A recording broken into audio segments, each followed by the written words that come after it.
ਸਭ ਨੂੰ ਜੈ ਮਸੀਹ ਦੀ ਪੰਜਾਬੀ ਬਾਈਬਲ ਸਟੋਰੀਜ਼ ਦੇ ਵਿੱਚ ਤੁਹਾਡਾ ਸਭ ਦਾ ਸਵਾਗਤ ਹੈ। ਇਸ ਤੋਂ ਪਹਿਲਾਂ ਕਿ ਅਸੀਂ ਅੱਗੇ ਵਧੀਏ, ਜੇਕਰ ਤੁਸੀਂ ਇਸ ਚੈਨਲ ਨੂੰ ਸਬਸਕ੍ਰਾਈਬ ਨਹੀਂ ਕੀਤਾ ਤਾਂ ਤੁਸੀਂ ਕਰ ਸਕਦੇ ਹੋ। ਤੁਸੀਂ ਇਸ ਚੈਨਲ ਨੂੰ ਆਪਣੇ ਦੋਸਤਾਂ ਮਿੱਤਰਾਂ ਨੂੰ ਸ਼ੇਅਰ ਕਰ ਸਕਦੇ ਹੋ। ਇਸ ਚੈਨਲ ਦੇ ਦੁਆਰਾ ਪਰਮੇਸ਼ਰ ਤੁਹਾਨੂੰ ਸਭ ਨੂੰ ਬੜੀ ਆਸ਼ੀਸ਼ ਦੇਵੇ। ਤਾਂ ਆਓ ਅੱਜ ਦੀ ਵੀਡੀਓ ਨੂੰ ਸ਼ੁਰੂ ਕਰਦੇ ਹਾਂ। ਰਸੂਲਾਂ ਦੇ ਕਰਤੱਵ ਅਧਿਆਇ 19। ਅਫਸੁਸ ਨਗਰ ਵਿੱਚ ਪੌਲੁਸ। ਇਸ ਤਰ੍ਹਾਂ ਹੋਇਆ ਕਿ ਜਦੋਂ ਅਪੋਲੋਸ ਕੁਰਿੰਥੁਸ ਸ਼ਹਿਰ ਵਿੱਚ ਸੀ ਤਾਂ ਪੌਲੁਸ ਉੱਪਰਲੇ ਇਲਾਕਿਆਂ ਵਿੱਚੋਂ ਦੀ ਲੰਘ ਕੇ ਅਫਸੁਸ ਨੂੰ ਆਇਆ ਅਤੇ ਕਈ ਚੇਲਿਆਂ ਨੂੰ ਲੱਭ ਕੇ ਉਹਨਾਂ ਨੂੰ ਆਖਿਆ, ਜਦੋਂ ਤੁਸੀਂ ਵਿਸ਼ਵਾਸ ਕੀਤਾ ਤਾਂ ਕੀ ਤੁਹਾਨੂੰ ਪਵਿੱਤਰ ਆਤਮਾ ਮਿਲਿਆ? ਉਹਨਾਂ ਉਸ ਨੂੰ ਕਿਹਾ, ਅਸੀਂ ਤਾਂ ਇਹ ਸੁਣਿਆ ਵੀ ਨਹੀਂ ਕਿ ਪਵਿੱਤਰ ਆਤਮਾ ਹੈ। ਫਿਰ ਉਸਨੇ ਆਖਿਆ, ਫਿਰ ਤੁਸੀਂ ਕਿਸ ਦਾ ਬਪਤਿਸਮਾ ਲਿਆ? ਉਹਨਾਂ ਆਖਿਆ, ਅਸੀਂ ਯੂਹੰਨਾ ਦਾ ਬਪਤਿਸਮਾ ਲਿਆ। ਤਦ ਪੌਲੁਸ ਨੇ ਕਿਹਾ, ਯੂਹੰਨਾ ਤਾਂ ਤੌਬਾ ਦਾ ਬਪਤਿਸਮਾ ਦਿੰਦਾ ਅਤੇ ਲੋਕਾਂ ਨੂੰ ਆਖਦਾ ਸੀ ਕਿ ਤੁਸੀਂ ਉਸ ਉੱਤੇ ਜੋ ਮੇਰੇ ਤੋਂ ਬਾਅਦ ਆਉਣ ਵਾਲਾ ਹੈ ਅਰਥਾਤ ਯਿਸੂ ਉੱਤੇ ਵਿਸ਼ਵਾਸ ਕਰੋ। ਇਹ ਸੁਣ ਕੇ ਉਹਨਾਂ ਨੇ ਪ੍ਰਭੂ ਯਿਸੂ ਦੇ ਨਾਮ ਵਿੱਚ ਬਪਤਿਸਮਾ ਲਿਆ ਅਤੇ ਜਦੋਂ ਪੌਲੁਸ ਨੇ ਉਹਨਾਂ ਉੱਤੇ ਹੱਥ ਰੱਖੇ ਤਾਂ ਪਵਿੱਤਰ ਆਤਮਾ ਉਹਨਾਂ ਤੇ ਉਤਰਿਆ ਅਤੇ ਉਹ ਤਰ੍ਹਾਂ ਦੀਆਂ ਭਾਸ਼ਾ ਬੋਲਣ ਅਤੇ ਭਵਿੱਖਬਾਣੀ ਕਰਨ ਲੱਗੇ। ਉਹ ਸਾਰੇ 12 ਕੁ ਮਨੁੱਖ ਸਨ। ਫਿਰ ਪੌਲੁਸ ਪ੍ਰਾਰਥਨਾ ਘਰ ਵਿੱਚ ਜਾ ਕੇ 3 ਮਹੀਨੇ ਤੱਕ ਨਿਡਰਤਾ ਨਾਲ ਪਰਮੇਸ਼ਰ ਦੇ ਰਾਜ ਦੇ ਬਾਰੇ ਬਚਨ ਸੁਣਾਉਂਦਾ ਅਤੇ ਲੋਕਾਂ ਨੂੰ ਸਮਝਾਉਂਦਾ ਰਿਹਾ। ਪਰ ਜਦੋਂ ਕੁਝ ਲੋਕਾਂ ਨੇ ਕਠੋਰ ਹੋ ਕੇ ਉਸ ਦੀ ਨਾ ਮੰਨੀ ਅਤੇ ਲੋਕਾਂ ਦੇ ਅੱਗੇ ਉਸ ਪੰਥ ਨੂੰ ਬੁਰਾ ਕਹਿਣ ਲੱਗੇ ਤਾਂ ਉਹ ਚੇਲਿਆਂ ਨੂੰ ਲੈ ਕੇ ਅਲੱਗ ਹੋ ਗਿਆ ਅਤੇ ਤੁਰੰਨੁਸ ਦੀ ਪਾਠਸ਼ਾਲਾ ਵਿੱਚ ਰੋਜ਼ ਬਚਨ ਸੁਣਾਉਂਦਾ ਰਿਹਾ। ਇਹ 2 ਸਾਲਾਂ ਤੱਕ ਹੁੰਦਾ ਰਿਹਾ। ਇੱਥੋਂ ਤੱਕ ਜੋ ਏਸ਼ੀਆ ਦੇ ਵਾਸੀ, ਕੀ ਯਹੂਦੀ ਕੀ ਯੂਨਾਨੀ, ਸਭਨਾਂ ਨੇ ਪ੍ਰਭੂ ਦਾ ਬਚਨ ਸੁਣਿਆ। ਪਰਮੇਸ਼ਰ ਪੌਲੁਸ ਦੇ ਹੱਥੋਂ ਅਚਰਜ ਕੰਮ ਵਿਖਾਲਦਾ ਸੀ। ਇੱਥੋਂ ਤੱਕ ਜੋ ਰੁਮਾਲ ਅਤੇ ਪਟਕੇ ਉਹਦੇ ਸਰੀਰ ਨੂੰ ਛੁਆ ਕੇ ਰੋਗੀਆਂ ਉੱਤੇ ਪਾਉਂਦੇ ਸਨ ਅਤੇ ਉਹਨਾਂ ਦੇ ਰੋਗ ਦੂਰ ਹੋ ਜਾਂਦੇ ਅਤੇ ਉਹਨਾਂ ਵਿੱਚੋਂ ਦੁਸ਼ਟ ਆਤਮਾਵਾਂ ਨਿਕਲ ਜਾਂਦੀਆਂ ਸਨ। ਤਦ ਯਹੂਦੀਆਂ ਵਿੱਚੋਂ ਕਈ ਆਦਮੀਆਂ ਨੇ ਜੋ ਇੱਧਰ ਉੱਧਰ ਫਿਰਦਿਆਂ ਹੋਇਆਂ ਝਾੜ ਫੂਕ ਕਰਦੇ ਹੁੰਦੇ ਸਨ, ਇਹ ਦਲੇਰੀ ਕੀਤੀ ਕਿ ਜਿਨ੍ਹਾਂ ਨੂੰ ਦੁਸ਼ਟ ਆਤਮਾਵਾਂ ਚਿੰਬੜੀਆਂ ਹੋਈਆਂ ਸਨ ਉਹਨਾਂ ਉੱਤੇ ਪ੍ਰਭੂ ਯਿਸੂ ਦਾ ਨਾਮ ਲੈ ਕੇ ਕਹਿਣ ਲੱਗੇ ਕਿ ਮੈਂ ਤੁਹਾਨੂੰ ਯਿਸੂ ਦੇ ਨਾਮ ਦੀ ਸਹੁੰ ਦਿੰਦਾ ਹਾਂ ਜਿਸ ਦਾ ਪੌਲੁਸ ਪ੍ਰਚਾਰ ਕਰਦਾ ਹੈ। ਅਤੇ ਸਕੇਵਾ ਨਾਮ ਦੇ ਕਿਸੇ ਯਹੂਦੀ ਮੁੱਖ ਜਾਜਕ ਦੇ 7 ਪੁੱਤਰ ਸਨ ਜਿਹੜੇ ਇਹੋ ਕੰਮ ਕਰਦੇ ਸਨ। ਪਰ ਦੁਸ਼ਟ ਆਤਮਾ ਨੇ ਉਹਨਾਂ ਨੂੰ ਉੱਤਰ ਦਿੱਤਾ ਕਿ ਯਿਸੂ ਨੂੰ ਤਾਂ ਮੈਂ ਜਾਣਦੀ ਹਾਂ ਅਤੇ ਪੌਲੁਸ ਨੂੰ ਮੈਂ ਪਹਿਚਾਣਦੀ ਹਾਂ, ਪਰ ਤੁਸੀਂ ਕੌਣ ਹੋ? ਅਤੇ ਉਹ ਮਨੁੱਖ ਜਿਸ ਨੂੰ ਦੁਸ਼ਟ ਆਤਮਾ ਚਿੰਬੜਿਆ ਹੋਇਆ ਸੀ ਟੁੱਟ ਕੇ ਉਹਨਾਂ ਉੱਤੇ ਆ ਪਿਆ ਅਤੇ ਦੋਹਾਂ ਨੂੰ ਵਸ ਵਿੱਚ ਲਿਆ ਕੇ ਉਹਨਾਂ ਤੇ ਐਸੀ ਸਖਤੀ ਕੀਤੀ ਜੋ ਉਹ ਨੰਗੇ ਅਤੇ ਜ਼ਖਮੀ ਹੋ ਕੇ ਉਸ ਘਰ ਵਿੱਚੋਂ ਭੱਜ ਨਿਕਲੇ। ਇਹ ਗੱਲ ਸਭ ਯਹੂਦੀਆਂ ਅਤੇ ਯੂਨਾਨੀਆਂ ਉੱਤੇ ਜਿਹੜੇ ਅਫਸੁਸ ਵਿੱਚ ਰਹਿੰਦੇ ਸਨ ਉਜਾਗਰ ਹੋ ਗਈ ਅਤੇ ਉਹ ਸਭ ਡਰ ਗਏ ਅਤੇ ਪ੍ਰਭੂ ਯਿਸੂ ਦੇ ਨਾਮ ਦੀ ਵਡਿਆਈ ਹੋਈ। ਜਿਨ੍ਹਾਂ ਵਿਸ਼ਵਾਸ ਕੀਤਾ ਸੀ ਉਹਨਾਂ ਵਿੱਚੋਂ ਬਹੁਤ ਸਾਰਿਆਂ ਨੇ ਆ ਕੇ ਆਪਣੇ ਬੁਰੇ ਕੰਮਾਂ ਨੂੰ ਮੰਨ ਲਿਆ ਅਤੇ ਦੱਸ ਦਿੱਤਾ ਅਤੇ ਬਹੁਤੇ ਉਹਨਾਂ ਵਿੱਚੋਂ ਵੀ ਜਿਹੜੇ ਜਾਦੂ ਕਰਦੇ ਸਨ ਆਪਣੀਆਂ ਪੋਥੀਆਂ ਇਕੱਠੀਆਂ ਕਰਕੇ ਲਿਆਏ ਅਤੇ ਸਾਰਿਆਂ ਦੇ ਸਾਹਮਣੇ ਫੂਕ ਸੁੱਟੀਆਂ ਅਤੇ ਜਦੋਂ ਉਹਨਾਂ ਦੇ ਮੁੱਲ ਦਾ ਜੋੜ ਕੀਤਾ ਤਾਂ 50,000 ਰੁਪਇਆ ਹੋਇਆ। ਇਸੇ ਤਰ੍ਹਾਂ ਪ੍ਰਭੂ ਦਾ ਬਚਨ ਸਮਰੱਥ ਨਾਲ ਵਧਿਆ ਅਤੇ ਪ੍ਰਬਲ ਹੋਇਆ। ਜਦੋਂ ਇਹ ਗੱਲਾਂ ਹੋ ਚੁੱਕੀਆਂ ਤਾਂ ਪੌਲੁਸ ਨੇ ਮਨ ਵਿੱਚ ਯੋਜਨਾ ਬਣਾਈ ਜੋ ਮਕਦੂਨੀਆ ਅਤੇ ਅਖਾਇਆ ਦੇ ਵਿੱਚੋਂ ਦੀ ਲੰਘ ਕੇ ਯਰੂਸ਼ਲਮ ਨੂੰ ਜਾਵੇ ਅਤੇ ਕਿਹਾ ਕਿ ਜਦੋਂ ਮੈਂ ਉੱਥੇ ਹੋ ਆਵਾਂ ਤਾਂ ਮੈਨੂੰ ਜ਼ਰੂਰੀ ਹੈ ਜੋ ਮੈਂ ਰੋਮ ਨੂੰ ਵੀ ਵੇਖਾਂ। ਸੋ ਜਿਹੜੇ ਉਹਦੀ ਸੇਵਾ ਕਰਦੇ ਸਨ ਉਹਨਾਂ ਵਿੱਚੋਂ 2 ਜਣੇ ਅਰਥਾਤ ਤਿਮੋਥੀਅਸ ਅਤੇ ਇਰਸਤੁਸ ਨੂੰ ਮਕਦੂਨੀਆ ਵਿੱਚ ਭੇਜ ਕੇ ਉਹ ਆਪ ਏਸ਼ੀਆ ਵਿੱਚ ਕੁਝ ਸਮਾਂ ਰਿਹਾ। ਅਫਸੁਸ ਵਿੱਚ ਫਸਾਦ। ਉਸ ਸਮੇਂ ਇਸ ਪੰਥ ਦੇ ਵਿਖੇ ਵੱਡਾ ਫਸਾਦ ਹੋਇਆ ਕਿਉਂ ਜੋ ਦਿਮੇਤ੍ਰਿਯਸ ਨਾਮ ਦਾ ਇੱਕ ਸੁਨਿਆਰ ਅਰਤਿਮਿਸ ਦੇ ਚਾਂਦੀ ਦਾ ਮੰਦਰ ਬਣਵਾ ਕੇ ਕਾਰੀਗਰਾਂ ਨੂੰ ਬਹੁਤ ਕੰਮ ਦਿਵਾਉਂਦਾ ਸੀ। ਉਸਨੇ ਉਹਨਾਂ ਨੂੰ ਅਤੇ ਉਸ ਕੰਮ ਦੇ ਹੋਰ ਕਾਰੀਗਰਾਂ ਨੂੰ ਇਕੱਠਿਆਂ ਕਰਕੇ ਕਿਹਾ, ਹੇ ਮਨੁੱਖੋ, ਤੁਸੀਂ ਜਾਣਦੇ ਹੋ ਕਿ ਇਸ ਕੰਮ ਤੋਂ ਅਸੀਂ ਕਿੰਨਾ ਧਨ ਕਮਾਉਂਦੇ ਹਾਂ ਅਤੇ ਤੁਸੀਂ ਵੇਖਦੇ ਤੇ ਸੁਣਦੇ ਹੋ ਜੋ ਇਸ ਪੌਲੁਸ ਨੇ ਕੇਵਲ ਅਫਸੁਸ ਵਿੱਚ ਹੀ ਨਹੀਂ ਸਗੋਂ ਲਗਭਗ ਸਾਰੇ ਏਸ਼ੀਆ ਵਿੱਚ ਬਹੁਤ ਸਾਰਿਆਂ ਲੋਕਾਂ ਨੂੰ ਸਮਝਾ ਕੇ ਬਹਿਕਾ ਦਿੱਤਾ ਹੈ ਕਿ ਜਿਹੜੇ ਹੱਥਾਂ ਨਾਲ ਬਣਾਏ ਹੋਏ ਹਨ ਉਹ ਦੇਵਤੇ ਨਹੀਂ ਹੁੰਦੇ। ਸੋ ਕੇਵਲ ਇਹੋ ਦੁੱਖ ਨਹੀਂ ਜੋ ਸਾਡਾ ਕੰਮ ਮੰਦਾ ਪੈ ਜਾਵੇਗਾ, ਸਗੋਂ ਇਹ ਵੀ ਦੁੱਖ ਹੈ ਕਿ ਮਹਾਦੇਵੀ ਅਰਤਿਮਿਸ ਦੇ ਮੰਦਿਰ ਦੀ ਮਹੱਤਤਾ ਜਾਂਦੀ ਰਹੇਗੀ, ਜਿਸ ਨੂੰ ਸਾਰਾ ਏਸ਼ੀਆ ਸਗੋਂ ਸੰਸਾਰ ਪੂਜਦਾ ਹੈ, ਉਹਦੀ ਮਹਿਮਾ ਜਾਂਦੀ ਰਹੇਗੀ। ਇਹ ਗੱਲ ਸੁਣ ਕੇ ਉਹ ਕ੍ਰੋਧ ਨਾਲ ਭਰ ਗਏ ਅਤੇ ਉੱਚੀ ਉੱਚੀ ਬੋਲੇ ਕਿ ਅਫਸੀਆਂ ਦੀ ਅਰਤਿਮਿਸ ਵੱਡੀ ਹੈ।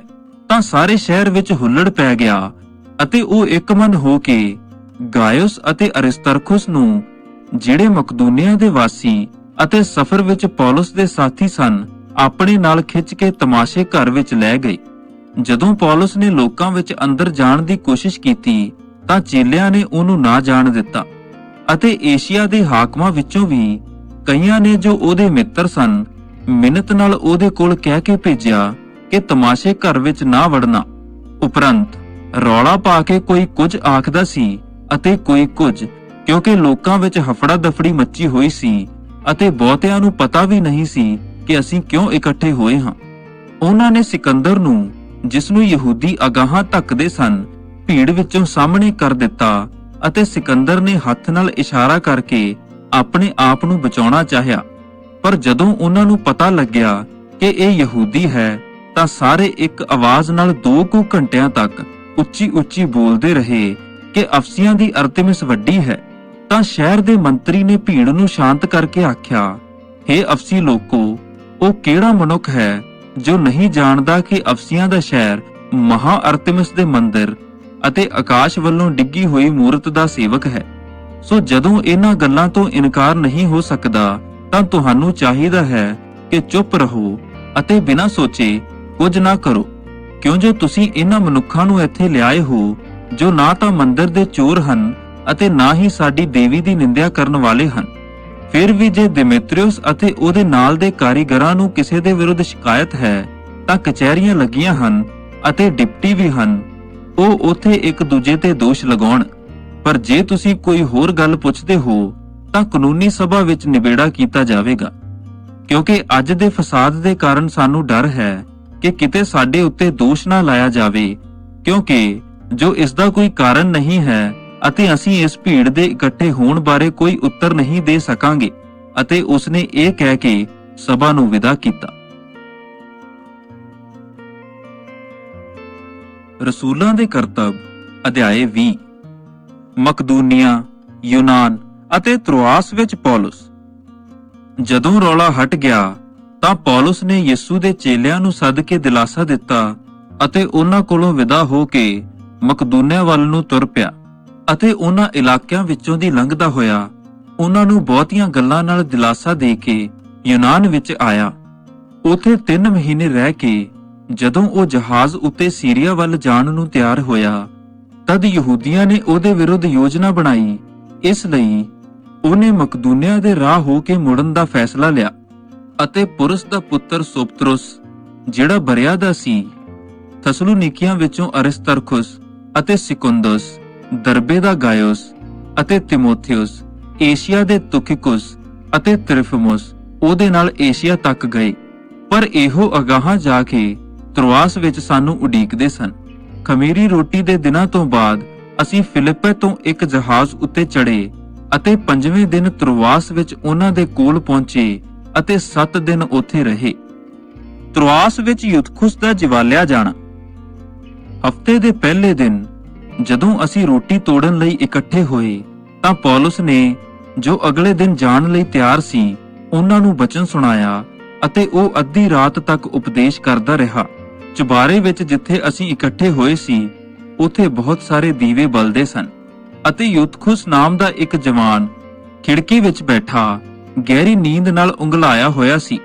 ਅਤੇ ਜਦੋਂ ਪੌਲਸ ਬਹੁਤ ਸਮੇਂ ਤੱਕ ਬਚਨ ਕਰਦਾ ਰਿਹਾ ਤਾਂ ਉਹ ਨੀਂਦ ਦੇ ਕਾਰਨ ਉਂਘਲਾਇਆ ਹੋਇਆ ਤੀਸਰੀ ਮੰਜ਼ਲ ਤੋਂ ਹੇਠਾਂ ਡਿੱਗ ਪਿਆ ਅਤੇ ਮਰਿਆ ਹੋਇਆ ਚੁੱਕਿਆ ਗਿਆ। ਪਰ ਪੌਲਸ ਨੇ ਉੱਤਰ ਕੇ ਉਹਨੂੰ ਜੱਫੇ ਵਿੱਚ ਲਿਆ ਅਤੇ ਗਲ ਨਾਲ ਲਾ ਕੇ ਆਖਣ ਲੱਗਾ ਕਿ ਤੁਸੀਂ ਰੌਲਾ ਨਾ ਪਾਓ, ਕਿਉਂ ਜੋ ਉਹਦੀ ਜਾਨ ਉਸ ਵਿੱਚ ਹੈ। ਫਿਰ ਉਹ ਉੱਪਰ ਆਇਆ ਅਤੇ ਰੋਟੀ ਤੋੜ ਕੇ ਖਾਧੀ ਅਤੇ ਇੰਨਾ ਚਿਰ ਗੱਲਾਂ ਕਰਦਾ ਰਿਹਾ ਜੋ ਦਿਨ ਚੜ੍ਹ ਗਿਆ।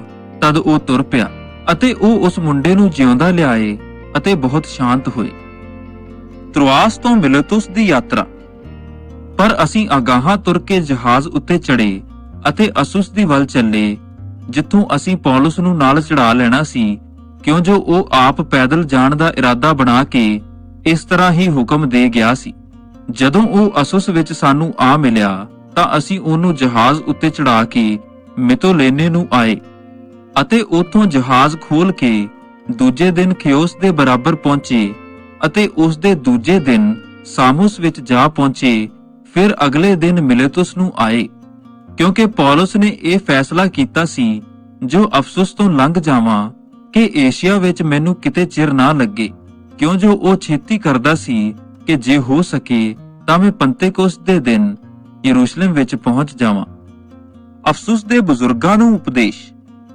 ਉਸਨੇ ਮਿਲੇਤੁਸ ਤੋਂ ਅਫਸੁਸ ਦੀ ਵੱਲ ਸੁਨੇਹਾ ਭੇਜ ਕੇ ਕਲੀਸਿਆ ਦੇ ਆਗੂ ਬਜ਼ੁਰਗਾਂ ਨੂੰ ਬੁਲਾਇਆ ਅਤੇ ਜਦੋਂ ਉਹ ਉਸ ਦੇ ਕੋਲ ਆਏ ਤਾਂ ਉਹਨਾਂ ਨੂੰ ਆਖਿਆ, ਤੁਸੀਂ ਜਾਣਦੇ ਹੋ ਜੋ ਮੈਂ ਪਹਿਲੇ ਦਿਨ ਤੋਂ ਹੀ ਜਦੋਂ ਮੈਂ ਏਸ਼ੀਆ ਵਿੱਚ ਪਹੁੰਚਿਆ ਤਾਂ ਹਰ ਰੋਜ਼ ਤੁਹਾਡੇ ਨਾਲ ਕਿਸ ਤਰ੍ਹਾਂ ਰਿਹਾ ਕਿ ਮੈਂ ਬਹੁਤ ਅਧੀਨਗੀ ਨਾਲ ਹੰਝੂ ਵਹਾ ਕੇ ਉਹਨਾਂ ਪਰਤਾਵਿਆਂ ਵਿੱਚ ਜੋ ਯਹੂਦੀਆਂ ਦੀਆਂ ਸਾਜ਼ਿਸ਼ਾਂ ਦੇ ਕਾਰਨ ਮੇਰੇ ਉੱਤੇ ਆਣ ਪਏ ਪ੍ਰਭੂ ਦੀ ਸੇਵਾ ਕਰਦਾ ਰਿਹਾ।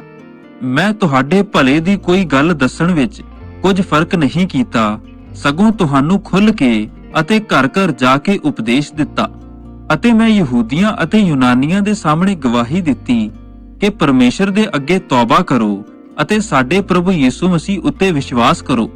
ਹੁਣ ਵੇਖੋ, ਮੈਂ ਆਤਮਾ ਦਾ ਬੱਧਾ ਹੋਇਆ ਯਰੂਸ਼ਲਮ ਨੂੰ ਜਾਂਦਾ ਹਾਂ ਅਤੇ ਮੈਂ ਨਹੀਂ ਜਾਣਦਾ ਜੋ ਉੱਥੇ ਮੇਰੇ ਨਾਲ ਕੀ ਹੋਵੇਗਾ, ਪਰ ਇੰਨਾ ਜਾਣਦਾ ਹਾਂ ਕਿ ਪਵਿੱਤਰ ਆਤਮਾ ਹਰੇਕ ਨਗਰ ਵਿੱਚ ਮੈਨੂੰ ਇਹ ਕਹਿ ਕੇ ਗਵਾਹੀ ਦਿੰਦਾ ਹੈ ਜੋ ਬੰਧਨ ਅਤੇ ਬਿਪਤਾ ਤੇਰੇ ਲਈ ਤਿਆਰ ਹਨ, ਪਰੰਤੂ ਮੈਂ ਆਪਣੇ ਲਈ ਆਪਣੀ ਜਾਨ ਨੂੰ ਕਿਸੇ ਤਰ੍ਹਾਂ ਵੀ ਪਿਆਰੀ ਨਹੀਂ ਸਮਝਦਾ, ਤਾਂ ਜੋ ਮੈਂ ਆਪਣੀ ਦੌੜ ਨੂੰ ਅਤੇ ਉਸ ਸੇਵਾ ਨੂੰ ਪੂਰੀ ਕਰਾਂ ਜਿਹੜੀ ਮੈਂ ਪਰਮੇਸ਼ਰ ਦੀ ਕਿਰਪਾ ਦੀ ਖੁਸ਼ਖਬਰੀ ਉੱਤੇ ਗਵਾਹੀ ਦੇਣ ਲਈ ਪ੍ਰਭੂ ਯਿਸੂ ਤੋਂ ਪਾਈ ਸੀ। ਅਤੇ ਹੁਣ ਵੇਖੋ, ਮੈਂ ਜਾਣਦਾ ਹਾਂ ਜੋ ਤੁਸੀਂ ਸਭ ਜਿਨ੍ਹਾਂ ਵਿੱਚ ਮੈਂ ਰਾਜ ਦਾ ਪ੍ਰਚਾਰ ਕੀਤਾ, ਤੁਸੀਂ ਮੇਰਾ ਮੂੰਹ ਫੇਰ ਕਦੇ ਨਾ ਵੇਖੋਗੇ। ਇਸ ਲਈ ਮੈਂ ਅੱਜ ਦੇ ਦਿਨ ਤੁਹਾਡੇ ਅੱਗੇ ਗਵਾਹੀ ਦਿੰਦਾ ਹਾਂ ਕਿ ਮੈਂ ਸਭਨਾਂ ਦੇ ਲਹੂ ਤੋਂ ਨਿਰਦੋਸ਼ ਹਾਂ, ਕਿਉਂ ਜੋ ਮੈਂ ਤੁਹਾਨੂੰ ਪਰਮੇਸ਼ਰ ਦੀ ਸਾਰੀ ਮਰਜ਼ੀ ਦੱਸਣ ਤੋਂ ਨਹੀਂ ਝਿਜਕਿਆ। ਤੁਸੀਂ ਆਪਣੀ ਨਾਲੇ ਉਸ ਸਾਰੇ ਇੱਜੜ ਦੀ ਰਖਵਾਲੀ ਕਰੋ ਜਿਸ ਦੇ ਉੱਤੇ ਪਵਿੱਤਰ ਆਤਮਾ ਨੇ ਤੁਹਾਨੂੰ ਨਿਗਾਹਬਾਨ ਠਹਿਰਾਇਆ ਹੈ, ਜੋ ਪਰਮੇਸ਼ਰ ਦੀ ਕਲੀਸਿਆ ਦੀ ਚਰਵਾਹੀ ਕਰੋ ਜਿਸ ਨੂੰ ਉਸਨੇ ਆਪਣੇ ਹੀ ਲਹੂ ਨਾਲ ਮੁੱਲ ਲਿਆ ਹੈ। ਮੈਂ ਜਾਣਦਾ ਹਾਂ ਜੋ ਮੇਰੇ ਜਾਣ ਤੋਂ ਬਾਅਦ ਬੁਰੇ ਬਘਿਆੜ ਤੁਹਾਡੇ ਵਿੱਚ ਆ ਵੜਨਗੇ ਜੋ ਇੱਜੜ ਨੂੰ ਨਾ ਛੱਡਣਗੇ, ਅਤੇ ਤੁਹਾਡੇ ਆਪਣੇ ਹੀ ਵਿੱਚੋਂ ਕਈ ਪੁਰਸ਼ ਖੜੇ ਹੋਣਗੇ ਜਿਹੜੇ ਉਲਟੀਆਂ ਗੱਲਾਂ ਕਰਨਗੇ ਅਤੇ ਚੇਲਿਆਂ ਨੂੰ ਆਪਣੇ ਵੱਲ ਖਿੱਚ ਲੈਣਗੇ। ਇਸ ਕਰਕੇ ਜਾਗਦੇ ਰਹੋ ਅਤੇ ਯਾਦ ਰੱਖੋ ਜੋ ਮੈਂ 3 ਸਾਲਾਂ ਤੱਕ ਰਾਤ ਦਿਨ ਰੋ ਕੇ ਹਰੇਕ ਨੂੰ ਚੇਤਾਵਨੀ ਦੇਣ ਤੋਂ ਨਾ ਰੁਕਿਆ। ਹੁਣ ਮੈਂ ਤੁਹਾਨੂੰ ਪਰਮੇਸ਼ਰ ਅਤੇ ਉਹਦੀ ਕਿਰਪਾ ਦੇ ਬਚਨ ਦੇ ਹੱਥ ਸੌਂਪਦਾ ਹਾਂ, ਜਿਹੜਾ ਤੁਹਾਨੂੰ ਸਿੱਧ ਬਣਾ ਸਕਦਾ ਅਤੇ ਤੁਹਾਨੂੰ ਸਾਰੇ ਪਵਿੱਤਰ ਕੀਤਿਆਂ ਹੋਇਆਂ ਵਿੱਚ ਵਿਰਾਸਤ ਦੇ ਸਕਦਾ ਹੈ। ਮੈਂ ਕਿਸੇ ਦੀ ਚਾਂਦੀ ਜਾਂ ਸੋਨੇ ਜਾਂ ਬਸਤਰ ਦਾ ਲਾਲਚ ਨਹੀਂ ਕੀਤਾ। ਤੁਸੀਂ ਆਪ ਜਾਣਦੇ ਹੋ ਕਿ ਮੇਰੇ ਇਹਨਾਂ ਹੀ ਹੱਥਾਂ ਨੇ ਮੇਰੀਆਂ ਅਤੇ ਮੇਰੇ ਸਾਥੀਆਂ ਦੀਆਂ ਲੋੜਾਂ ਪੂਰੀਆਂ ਕੀਤੀਆਂ। ਮੈਂ ਤੁਹਾਨੂੰ ਸਾਰੀਆਂ ਗੱਲਾਂ ਵਿੱਚ ਜਿਵੇਂ ਕਰ ਵਿਖਾ ਲਿਆ ਕਿ ਤੁਹਾਨੂੰ ਚਾਹੀਦਾ ਹੈ ਕਿ ਉਸੇ ਤਰ੍ਹਾਂ ਮਿਹਨਤ ਕਰਕੇ ਕਮਜ਼ੋਰਾਂ ਦੀ ਸਹਾਇਤਾ ਕਰੋ ਅਤੇ ਪ੍ਰਭੂ ਯਿਸੂ ਦੇ ਬਚਨ ਚੇਤੇ ਰੱਖੋ ਜੋ ਉਹਨੇ ਆਪ ਕਿਹਾ ਸੀ ਕਿ ਲੈਣ ਨਾਲੋਂ ਦੇਣਾ ਹੀ ਧਨ ਹੈ। ਉਸਨੇ ਇਸ ਤਰ੍ਹਾਂ ਕਹਿ ਕੇ ਗੋਡੇ ਟੇਕੇ ਅਤੇ ਉਹਨਾਂ ਸਾਰਿਆਂ ਦੇ ਨਾਲ ਪ੍ਰਾਰਥਨਾ ਕੀਤੀ। ਉਹ ਸਭ ਬਹੁਤ ਰੋਏ ਅਤੇ ਪੌਲੁਸ ਦੇ ਗਲ ਮਿਲ ਕੇ ਉਹਨੂੰ ਚੁੰਮਿਆ, ਖਾਸ ਕਰਕੇ ਇਸ ਗੱਲ ਉੱਤੇ ਬਹੁਤ ਉਦਾਸ ਹੋਏ ਜਿਹੜੀ ਉਹਨੇ ਆਖੀ ਸੀ ਕਿ ਤੁਸੀਂ ਮੇਰਾ ਮੂੰਹ ਫੇਰ ਕਦੇ ਨਾ ਵੇਖੋਗੇ, ਅਤੇ ਉਹਨਾਂ ਜਹਾਜ਼ ਤੱਕ ਉਹਨੂੰ ਪਹੁੰਚਾ ਦਿੱਤਾ। ਰਸੂਲਾਂ ਦੇ ਕਰਤੱਵ ਅਧਿਆਇ 21। ਪੌਲੁਸ ਯਰੂਸ਼ਲਮ ਨੂੰ ਜਾਂਦਾ ਹੈ। ਇਸ ਤਰ੍ਹਾਂ ਹੋਇਆ ਕਿ ਜਦੋਂ ਅਸੀਂ ਉਹਨਾਂ ਤੋਂ ਵਿਦਾ ਹੋ ਕੇ ਜਹਾਜ਼ ਖੋਲ ਦਿੱਤਾ ਤਾਂ ਸਿੱਧੇ ਰਾਹ ਕੂਸ ਨੂੰ ਆਏ ਅਤੇ ਦੂਜੇ ਦਿਨ ਰੋਦਸ ਨੂੰ, ਫਿਰ ਉਥੋਂ ਪਾਤਰਾ ਨੂੰ, ਅਤੇ ਇੱਕ ਜਹਾਜ਼ ਫੈਨੀਕੇ ਨੂੰ ਜਾਣ ਵਾਲਾ ਵੇਖ ਕੇ ਅਸੀਂ ਉਸ ਉੱਤੇ ਸਵਾਰ ਹੋਏ ਅਤੇ ਤੁਰ ਪਏ। ਜਦੋਂ ਕੁਪਰੁਸ ਵਿਖਾਈ ਦਿੱਤਾ ਤਾਂ ਉਹਨੂੰ ਖੱਬੇ ਹੱਥ ਛੱਡ ਕੇ ਸੀਰੀਆ ਨੂੰ ਚੱਲੇ ਅਤੇ ਸੂਰ ਵਿੱਚ ਜਾ ਉਤਰੇ, ਕਿਉਂ ਜੋ ਉੱਥੇ ਜਹਾਜ਼ ਦਾ ਮਾਲ ਉਤਾਰਨਾ ਸੀ। ਅਤੇ ਚੇਲਿਆਂ ਨੂੰ ਲੱਭ ਕੇ ਅਸੀਂ 7 ਦਿਨ ਉੱਥੇ ਠਹਿਰੇ। ਉਹਨਾਂ ਨੇ ਆਤਮਾ ਦੇ ਰਾਹੀਂ ਪੌਲਸ ਨੂੰ ਆਖਿਆ, ਜੋ ਯਰੂਸ਼ਲਮ ਨੂੰ ਨਾ ਜਾ। ਇਸ ਤਰ੍ਹਾਂ ਹੋਇਆ ਕਿ ਜਦੋਂ ਅਸੀਂ ਉਹਨਾਂ ਦਿਨਾਂ ਨੂੰ ਪੂਰੇ ਕਰ ਚੁੱਕੇ ਤਾਂ ਉੱਥੋਂ ਹੋ ਕੇ ਤੁਰ ਪਏ। ਉਹ ਸਾਰੇ ਔਰਤਾਂ ਅਤੇ ਬੱਚਿਆਂ ਨਾਲ ਨਗਰ ਦੇ ਬਾਹਰ ਤੱਕ ਸਾਡੇ ਨਾਲ ਆਏ ਅਤੇ ਸਮੁੰਦਰ ਦੇ ਕੰਢੇ ਤੇ ਗੋਡੇ ਟੇਕ ਕੇ ਅਸੀਂ ਪ੍ਰਾਰਥਨਾ ਕੀਤੀ ਅਤੇ ਇੱਕ ਦੂਜੇ ਤੋਂ ਵਿਦਿਆ ਹੋ ਕੇ ਅਸੀਂ ਜਹਾਜ਼ ਉੱਤੇ ਸਵਾਰ ਹੋਏ, ਪਰ ਉਹ ਆਪਣੇ ਘਰਾਂ ਨੂੰ ਵਾਪਸ ਚਲੇ ਗਏ।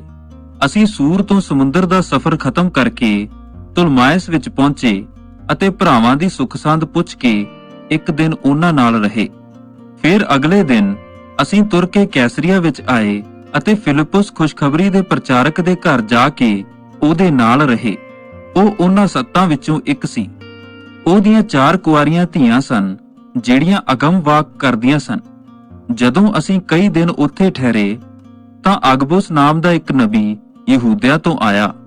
ਉਹਨੇ ਸਾਡੇ ਕੋਲ ਆ ਕੇ ਪੌਲਸ ਦਾ ਕਮਰ ਪਟਕਾ ਚੁੱਕ ਲਿਆ ਅਤੇ ਆਪਣੇ ਹੱਥ ਪੈਰ ਬੰਨ੍ਹ ਕੇ ਕਿਹਾ, ਪਵਿੱਤਰ ਆਤਮਾ ਇਸ ਤਰ੍ਹਾਂ ਆਖਦਾ ਹੈ ਕਿ ਯਹੂਦੀ ਲੋਕ ਯਰੂਸ਼ਲਮ ਵਿੱਚ ਉਸ ਮਨੁੱਖ ਨੂੰ ਜਿਹਦਾ ਇਹ ਪਟਕਾ ਹੈ ਇਸੇ ਤਰ੍ਹਾਂ ਬੰਨਣਗੇ ਅਤੇ ਪਰਾਈਆਂ ਕੌਮਾਂ ਦੇ ਹਵਾਲੇ ਕਰਨਗੇ।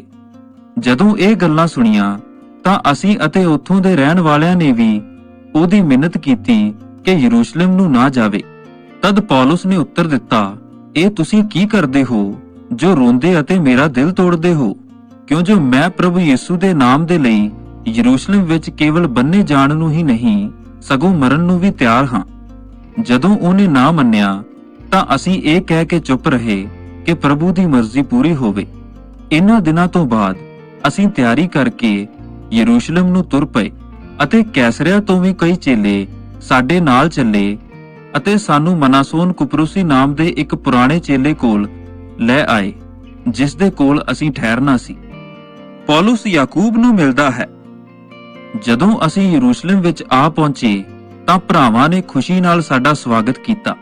ਦੂਜੇ ਦਿਨ ਪੌਲਸ ਸਾਡੇ ਨਾਲ ਯਾਕੂਬ ਦੇ ਘਰ ਗਿਆ ਅਤੇ ਸਾਰੇ ਬਜ਼ੁਰਗ ਉੱਥੇ ਹਾਜ਼ਰ ਸਨ ਅਤੇ ਉਸਨੇ ਉਹਨਾਂ ਨੂੰ ਪ੍ਰਣਾਮ ਕਰਕੇ ਇੱਕ ਕਰਕੇ ਉਹ ਸਾਰੇ ਕੰਮ ਜੋ ਪਰਮੇਸ਼ਰ ਨੇ ਪਰਾਈਆਂ ਕੌਮਾਂ ਵਿੱਚ ਉਹਦੀ ਸੇਵਕਾਈ ਦੇ ਦੁਆਰਾ ਕੀਤੇ ਸਨ ਸੁਣਾ ਦਿੱਤੇ।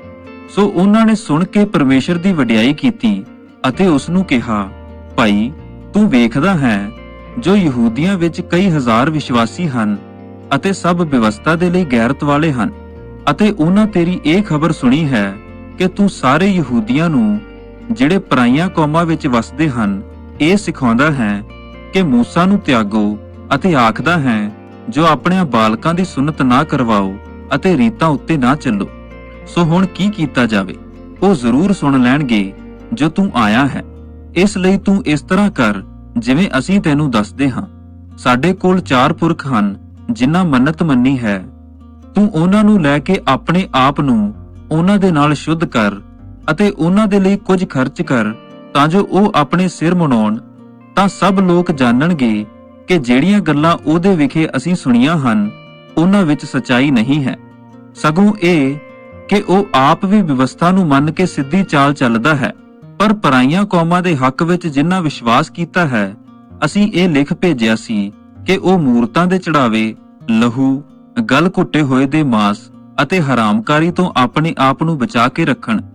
ਤਦ ਪੌਲਸ ਨੇ ਉਹਨਾਂ ਮਨੁੱਖਾਂ ਨੂੰ ਨਾਲ ਲਿਆ ਅਤੇ ਦੂਜੇ ਦਿਨ ਉਹਨਾਂ ਨਾਲ ਆਪਣੇ ਆਪ ਨੂੰ ਸ਼ੁੱਧ ਕਰਕੇ ਹੈਕਲ ਵਿੱਚ ਗਿਆ ਅਤੇ ਸ਼ੁੱਧ ਹੋਣ ਦੇ ਦਿਨਾਂ ਦੇ ਪੂਰੇ ਹੋਣ ਦੀ ਖਬਰ ਦਿੰਦਾ ਗਿਆ, ਜਦੋਂ ਤੱਕ ਉਹਨਾਂ ਵਿੱਚੋਂ ਹਰੇਕ ਦੇ ਲਈ ਭੇਟ ਚੜਾਈ ਨਾ ਗਈ।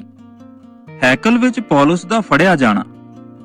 ਜਦ ਉਹ 7 ਦਿਨ ਪੂਰੇ ਹੋਣ ਲੱਗੇ ਤਾਂ ਉਹਨਾਂ ਯਹੂਦੀਆਂ ਨੇ ਜਿਹੜੇ ਏਸ਼ੀਆ ਦੇ ਸਨ ਉਹਨੂੰ ਹੈਕਲ ਵਿੱਚ ਵੇਖ ਕੇ ਸਾਰੀ ਭੀੜ ਨੂੰ ਭੜਕਾਇਆ ਅਤੇ ਪੌਲਸ ਨੂੰ ਫੜ ਲਿਆ ਅਤੇ ਦੁਹਾਈ ਦੇਣ ਲੱਗੇ, ਹੇ ਇਸਰਾਏਲੀ ਮਰਦੋ, ਇੱਥੇ ਆਓ ਅਤੇ ਮਦਦ ਕਰੋ। ਇਹ ਉਹ ਮਨੁੱਖ ਹੈ ਜਿਹੜਾ ਹਰ ਥਾਂ ਸਾਡੀ ਕੌਮ, ਵਿਵਸਥਾ ਅਤੇ ਇਸ ਥਾਂ ਦੇ ਵਿਰੁੱਧ ਸਭਨਾਂ ਨੂੰ ਸਿੱਖਿਆ ਦਿੰਦਾ ਹੈ ਅਤੇ ਉਸਨੇ ਯੂਨਾਨੀਆਂ ਨੂੰ ਵੀ ਹੈਕਲ ਵਿੱਚ ਲਿਆਂਦਾ ਅਤੇ ਇਸ ਪਵਿੱਤਰ ਥਾਂ ਨੂੰ ਭ੍ਰਿਸ਼ਟ ਕੀਤਾ ਹੈ। ਇਸ ਲਈ ਜੋ ਉਹਨਾਂ ਨੇ ਇਸ ਤੋਂ ਪਹਿਲਾਂ ਸ਼ਹਿਰ ਵਿੱਚ ਤਰੋਫਿਮਸ ਅਫਸੀ ਨੂੰ ਉਹਦੇ ਨਾਲ ਦੇਖਿਆ ਸੀ ਅਤੇ ਸ਼ੱਕ ਕੀਤਾ ਜੋ ਪੌਲਸ ਉਹਨੂੰ ਹੈਕਲ ਵਿੱਚ ਲਿਆਇਆ ਹੋਵੇਗਾ। ਤਦ ਸਾਰੇ ਸ਼ਹਿਰ ਵਿੱਚ ਰੌਲਾ ਪਿਆ ਅਤੇ ਲੋਕ ਦੌੜ ਕੇ ਇਕੱਠੇ ਹੋਏ। ਉਹ ਪੌਲਸ ਨੂੰ ਫੜ ਕੇ ਹੈਕਲੋਂ ਬਾਹਰ ਲੈ ਆਏ ਅਤੇ ਝੱਟ ਦਰਵਾਜ਼ੇ ਬੰਦ ਕੀਤੇ ਗਏ। ਜਦੋਂ ਉਹ ਉਸ ਨੂੰ ਮਾਰ ਸੁੱਟਣ ਦੀ ਕੋਸ਼ਿਸ਼ ਕਰ ਰਹੇ ਸਨ ਤਾਂ ਫੌਜ ਦੇ ਸਰਦਾਰ ਨੂੰ ਖਬਰ ਪਹੁੰਚੀ ਕਿ ਸਾਰੇ ਯਰੂਸ਼ਲਮ ਵਿੱਚ ਭਗਦੜ ਮਚ ਗਈ ਹੈ। ਤਾਂ ਉਹ ਉਸੇ ਵੇਲੇ ਸਿਪਾਹੀਆਂ ਅਤੇ ਸੂਬੇਦਾਰਾਂ ਨੂੰ ਲੈ ਕੇ ਉਹਨਾਂ ਵੱਲ ਦੌੜ ਪਿਆ ਅਤੇ ਉਹ ਲੋਕ ਸਰਦਾਰ ਅਤੇ ਸਿਪਾਹੀਆਂ ਨੂੰ ਵੇਖ ਕੇ ਪੌਲਸ ਨੂੰ ਮਾਰਨ ਤੋਂ ਹਟ ਗਏ।